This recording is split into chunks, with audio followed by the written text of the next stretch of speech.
Hello guys, I hope सबैजना सन्चै हुनुहुन्छ होला। आज चाहिँ म चाहिँ सुर्खेतमा छु गाइज। अनि म चाहिँ आज बुलबुली जानको लागि रेडी भइरहेको छु। अनि देख्न सक्नुहुन्छ छोटो भाइ चाहिँ कान्दामा बसिरहेछन्, पछाडि विशाल आन्टी आउँदैछन् होइन। हिरो चाहिँ देख्न सक्नुहुन्छ, हिरो अगाडि के गर्दैछ हिरोले। अनि हिरोको पारा चाहिँ अलग्गै छ क्या, ऊ चाहिँ अगाडि हिँडेर नै हुन्छ, खतरा हान्छ क्या फेरि। अनि गाइज हामी बुलबुले पुगेर टिकट पनि काटिसकेका थियौँ होइन। अनि हामीहरूलाई देख्न सक्नुहुन्छ, हामीहरू सबैले चाहिँ यो लाइफ ज्याकेट लगाएर रेडी भइसकेका थियौँ होइन। त्यसपछि अब चाहिँ हामी जाँदैछौँ बोट चढ्नको लागि है। र देख्न सक्नुहुन्छ हामी बोट पनि चढ्दैछौँ।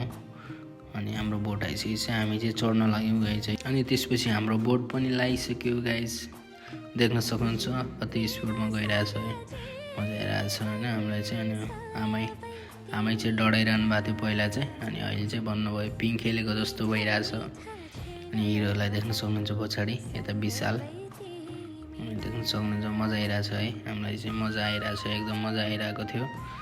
अनि मलाई हेर्नुहोस्, म चाहिँ चिलमा चुइगम चपाउँदै होइन बसिरहेको छु पछाडि, ड्राइभर दाइ नि आफ्नै पारामा।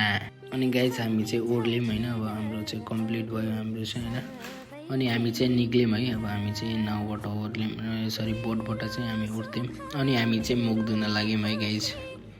अनि यो कुन ठाउँ होला तपाईँ यसो कमेन्ट गर्नु है, कतातिर छ, बुलबुलीको कुन साइडतिर छ यसो कमेन्ट गरिदिनु है। अनि हिरो पनि मेरो काँधमा चढिसक्यो। अनि अब हामी चाहिँ लागिसक्यौँ घरतिर। ओके, आजको मिनी भ्लग यति नै।